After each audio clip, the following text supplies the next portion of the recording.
Hi guys, thank you for joining me today. In today's video, I wanted to go over my recipe and method for my no chill, no spread chocolate sugar cookie dough.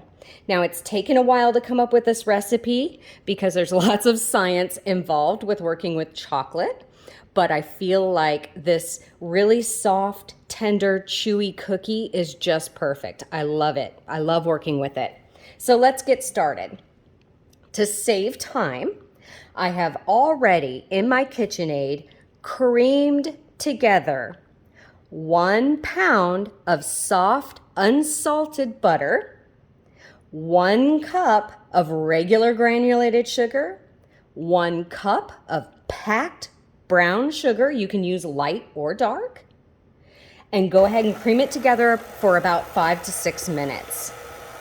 Now, in that, we added 4 tablespoons of corn syrup into your butter sugar mix. 4 tablespoons. Now, you can use either light or dark. Use whatever you have on hand. But you're going to need 4 tablespoons of corn syrup in there, light or dark. Mix it up really good. You're going to add 4 teaspoons of an extractor flavoring, and this is where you get to make it fun. This is where you get to make your combination.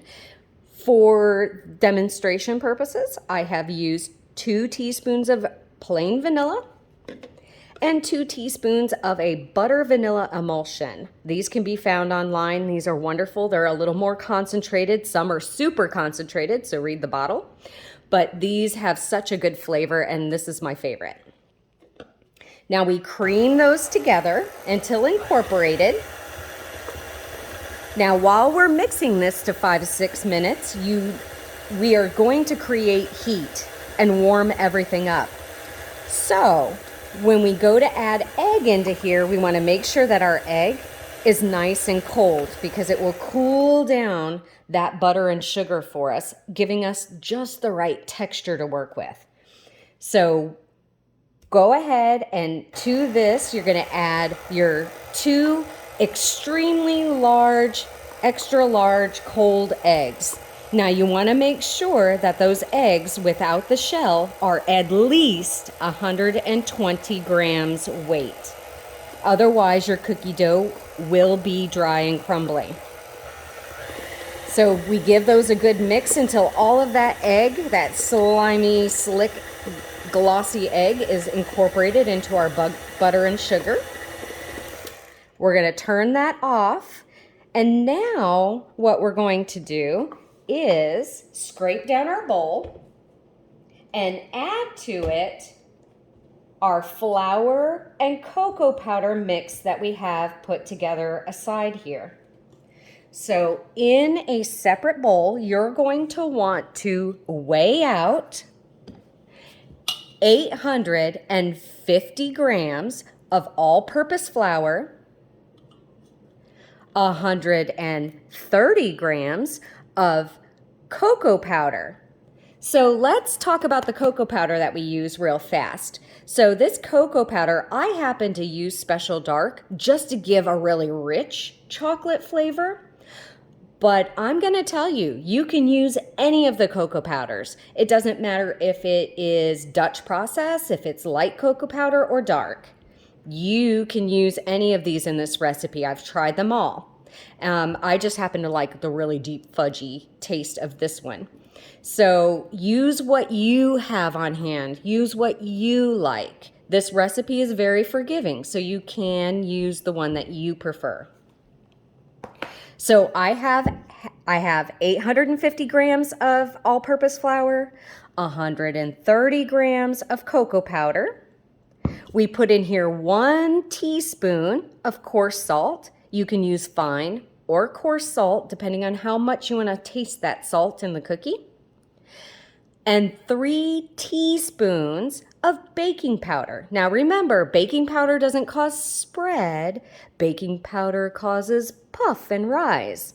So these will get a little bit puffy, and then as they cool, they settle just slightly. But the texture is beautiful and tender.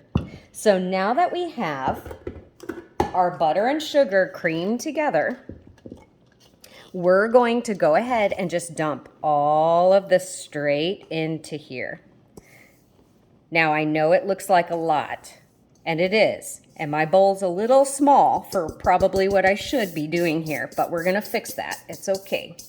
So we dump all of that good stuff in there, set our bowl aside. We wanna shift this down a little bit, give it a tap so that it actually settles down around those ingredients in there. Put it back in your KitchenAid. Now, if I were to start this, I am pretty sure my entire house is gonna end up wearing all of this. So how do we combat it?